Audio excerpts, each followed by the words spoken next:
தங்க பிள்ளையே, இன்று வாராகி தாயானவள் உன் கண்ணில் பட்டு விட்டேனா? அப்பொழுது நான் சொல்லக்கூடிய விஷயமானது நாளை உன் வாழ்க்கையில் நடக்க இருக்கிறது. என்ன தெரியுமா? இதோ உன் தாயானவள் சொல்கிறேன், முழுமையாக கேள். ஒவ்வொரு தருணமும் சில விஷயங்கள் உனக்கு நடக்கவில்லை என்று கவலைப்பட்டு கொண்டிருந்தாய் அல்லவா?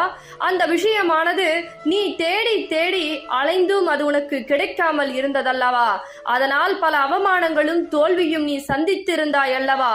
கடைசியில் இந்த தாயிடம் மன்றாடி, தாயே எனக்கு அந்த விஷயத்தை நடத்தி கொடுங்கள், உங்களுடைய பிள்ளையை காப்பாற்றுங்கள், ஆபத்தில் இருந்து என்னுடைய வாழ்க்கையை முன்னேற்றத்தை கொடுங்கள் என்று என் தங்க பிள்ளையானது அந்த விஷயத்தையே நினைத்து அழுது கொண்டிருந்தது.